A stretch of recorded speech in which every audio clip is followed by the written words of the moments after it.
The clip I want to share with you today is from a coaching call a few weeks ago where we talked about the difference between active and passive marketing of your business, as well as the specific difference between sales efforts and marketing efforts. Here's the clip. I appreciate you saying that very much. I mean, I really enjoy our chats. That's why I want to keep updated on your journey. In terms of that though, I want to make sure you don't lose perspective of the fact that, okay, I appreciate that, you're giving me credit for almost lighting the spark, but that was one portion in that whole journey, right? So I just want you to make sure you're taking a look and seeing that when you put yourself out there, that's where you start to get the results, right? Because I know you're very active on LinkedIn, maybe on Facebook, like you're looking at using those tools which are a little bit passive. I'd suggest trying to be a bit more active, because I think the example you just gave wasn't an example of where you were passive. I think it was an example of a scenario where you were actually actively engaged, actively communicated with that person, that actively led to this introduction to the other one, right? So I'd suggest making sure you're keeping an eye on that, because active participation versus passive works great once you have the notoriety, right? Like, for example, the Cardones. Once you have that brand recognition, once you have the notoriety of going, well, my name's Cardone, I can, just get customers because my name's Cardone. Passive is very effective for you. Well, when you're first starting out, active is the way to go, because active is almost like compound interest, right? It's almost multiplying what you can do over and over and over again. And sure, when you have a bank account with 10, $15 million, you can sit back and live off of the $100,000, $200,000 of interest you make every year.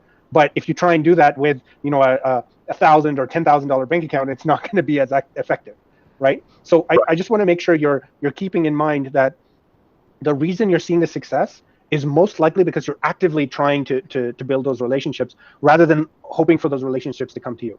To, like, honestly, that is one of the most common, I don't want to say complaints, but the most common frustrations for students in the coaching program is they see all these like marketing talk and marketing information is so saturated out there that a lot of people, when they're first starting out, think that their entire business has to be focused on marketing, when it doesn't. Marketing comes later. First comes understanding the problem. Once you understand the problem, you understand who has the problem. Well, ideally you understand who has the problem first, and then you understand what the problem is. And then once you identify that, you have to do sales. Marketing isn't even in the equation yet until you close one or two deals. Once you close one or two deals, then you begin to understand who has the problem, who needs the solution, what the solution needs to look like, how they need the solution, and how to communicate that solution.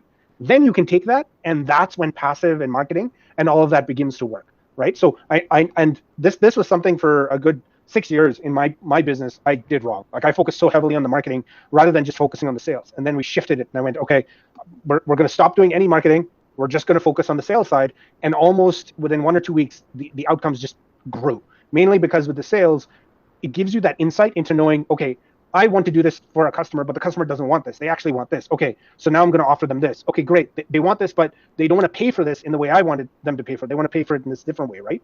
So going through that sales process of trying to close the business, ignoring the marketing, ignoring the branding, ignoring all of that initially, just focusing on trying to get a paying customer causes you to encounter a whole bunch of challenges that you have to continually overcome. And once you overcome all of those challenges, it automatically tells you, like, it's just it's a derivation of how to market, because you just look back and go, okay, I jumped through that, I jumped through that, I jumped through that, I jumped through that. So that's what my marketing needs to do, is get them to jump from there to there to there. Whereas right now, if you're trying to do that first, there's so many different permutations, combinations, and because marketing is very passive, it's very hard to get feedback on what works, what doesn't work. Typically, you just have to be like, great, we spent $1,000 on this ad, it didn't work. Okay, let's try something else, right? Whereas going out and doing the sales, having the conversations, and in 1 minute thinking, okay, I'm going to pitch him, doing it under a brand, under my brand label, and 10 seconds later being able to assess, yeah, he's not into it, pitching him the white labeling, and then all of a sudden being like, whoa, he's super into that.